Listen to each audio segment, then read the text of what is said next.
ഡൽഹി ടെസ്റ്റിൽ വെസ്റ്റ് ഇൻഡീസിനെതിരെ ഇന്ത്യക്ക് അനായാസ ജയം. 7 വിക്കറ്റിനാണ് രണ്ടാം ടെസ്റ്റിൽ ഇന്ത്യ ജയിച്ചത്. ഇതോടെ 2 മത്സരങ്ങളടങ്ങിയ പരമ്പര ഇന്ത്യ സ്വന്തമാക്കി.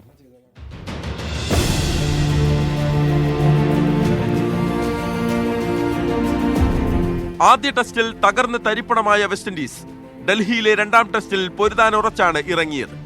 പക്ഷേ ഇന്ത്യക്ക് മുന്നിൽ വീണ്ടും വീഴാനായിരുന്നു വിധി.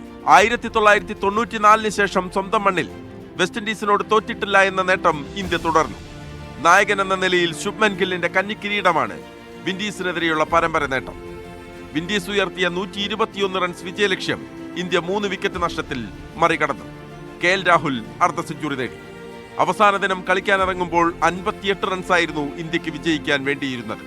1 വിക്കറ്റ് നഷ്ടത്തിൽ 63 റൺസ് എന്ന നിലയിലാണ് ഇന്ത്യ ബാറ്റിംഗ് ആരംഭിച്ചത്. 5-ാം ദിനം ഇന്ത്യക്ക് സായ് സുദർശനെയാണ് ആദ്യം നഷ്ടമായത്. 39 റൺസ് എടുത്ത സായ് റോഷൻ ചേസിന്റെ പന്തിലാണ് പുറത്തായത്. പിന്നീട് ക്രീസിലെത്തിയ ക്യാപ്റ്റൻ ശുഭ്മൻ ഗില്ലിനെയും ഇന്ത്യക്ക് നഷ്ടമായി. ഇന്ത്യ ഒന്നാം ഇന്നിംഗ്സിൽ 5-ന് 518 എന്ന നിലയിൽ ഡിക്ലെയർ ചെയ്തിരുന്നു. മറുപടി ബാറ്റിംഗിൽ 248 റൺസാണ് വിൻഡീസ് നേടിയത്. രണ്ടാം ഇന്നിംഗ്സിൽ വെസ്റ്റ് ഇൻഡീസ് 390 റൺസ് നേടി. 2 ഇന്നിംഗ്സിലുമായി 8 വിക്കറ്റ് വീഴ്ത്തിയ കുൽദീപ് യാദവാണ് കളിയിലെ താരം. രവീന്ദ്ര ജഡേജയാണ് player of the series. Sports desk, media 1.